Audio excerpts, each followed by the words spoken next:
Right, we've got another call. This is Nick over in Lancashire. Hopefully the broadband is a bit better in Lancashire. It could be Burnley, it could be worse. Who knows? Hopefully on the phones should be Nick. Nick, are you there? Yes. And you are loud.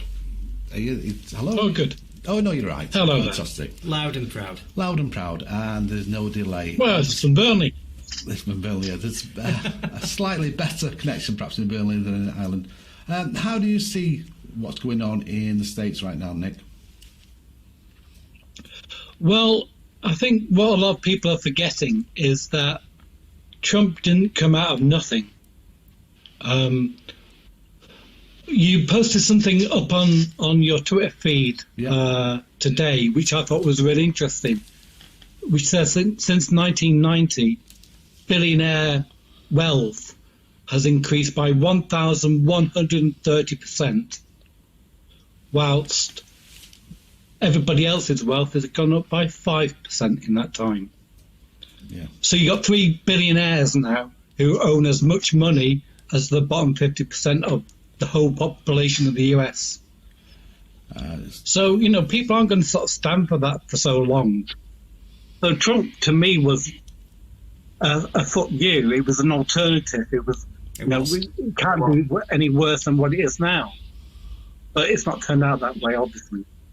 No, he was supposed to increase their wealth even more.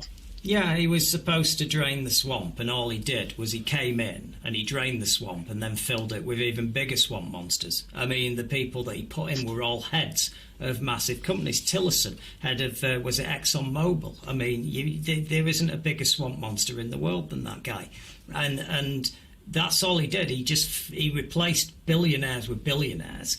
And he thought, well, that'll be all right enough that people will think have changed things. And he didn't change anything, did he, really?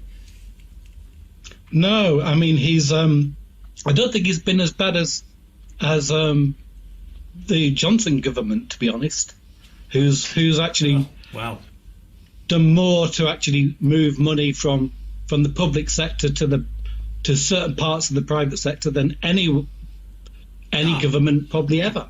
Yeah, and the guy, I hear a lot about him, and I've got to be honest about this guy. Everybody's saying, well, you know, you hear either he's a mastermind or he's a buffoon. He's under the control of Cummings, but I mean, he knows that he can't get in and out of power without Cummings. He can't even do his job, and there's so many people that are unsackable in that cabinet, and right away they started sorting themselves out. And the biggest crime, obviously, is this distribution of all the tenders with regards to COVID. But I say this, for all this, everybody puzzles over this guy, and there's one simple fact that you only need to know one fact.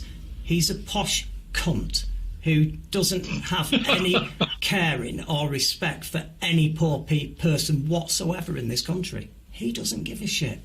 That's it.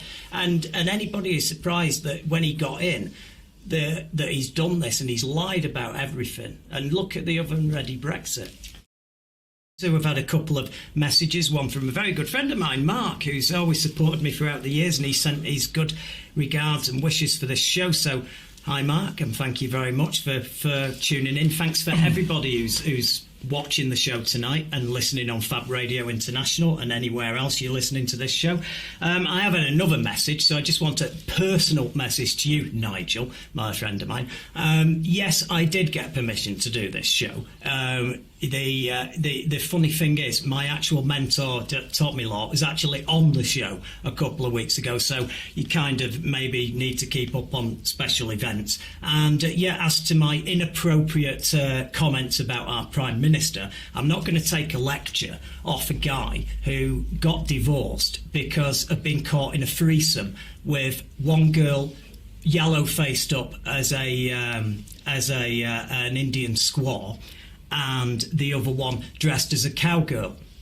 Now, to be fair, you are mitigated by the fact that you did marry the cowgirl.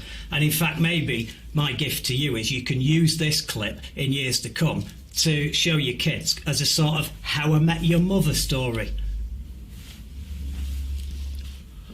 I And on that note, is it cowgirl or cow person nowadays? Well, I don't know. It was a cowgirl then. It was a few years back, you know. But I want to tell a story, really. And she was dressed like, you know, the character out of Toy Story. Okay. Yeah. Okay. I've forgotten the name now. Woody's mate. Woody's little mate. She was dressed like her. I find right now the frustration is that we've got leadership across the pond. It's insane. Over here, there's problems. Don't get me wrong, he's not dealing with it right, but compared to what's going on in the States, it's crazy. And I always admired the United States for its 50 states and its different governors and the colour. It was a country, but it also allowed for the individuality of each state to flourish and have an identity. You could go, it was like travelling on one landmass to lots of different countries, and it's great. I think it's a bit of up and down in that, man. I think it's a bit rosy. Yeah, I know, I'm just getting to that, aren't I? Obviously, that was this a two-part statement where I go, oh, I thought it was this, but just it's actually that. Yeah, and no, this has shown the weaknesses of that setup when you cannot get all those states to do the same thing, and it had to be a lockdown because you are on a continent there where you can fly in between these states easily. You can travel, you can drive, you can do that. So you can't just have all these different sets of rules. Mass mandate. At the end of the day, the fish rots from the head. Trump had been heroic about it and wore a mask all the time he was seen in public and be seen to doing it.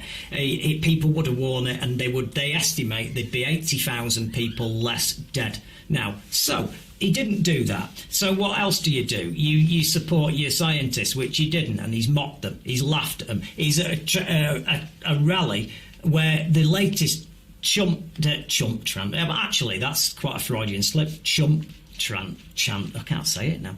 Trump chant is fire Fauci, fire Fauci. It's disgusting. It's absolutely disgusting.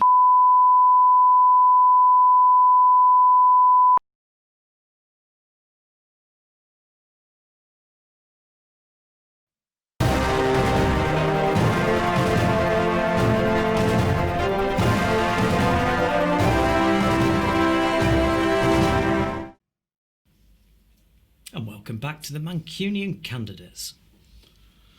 My earpiece has just fallen out, so I'll just get this. Is that a euphemism?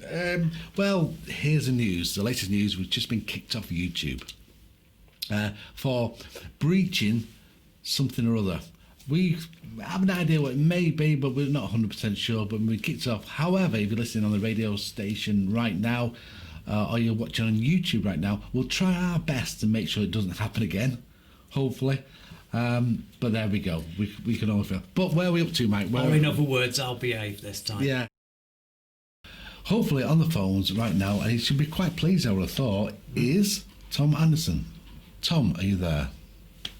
I sure am, guys. How are you? We're getting there. We're getting there, and I do appreciate you being on the show. As you know, we just got kicked off YouTube. I thought I'd share that with you, but we're back on again now. Maybe I need to be more polite to our Prime Minister. Anyway, let's. I'm a good boy now. We're going to be all good now. Thank you for watching. I'm impressed. You've passed the IQ test and got this far, so let's press that button. Let's do the last thing that helps us. It's got subscribe on it, you can't miss it, and please ring the bell for notifications of future videos.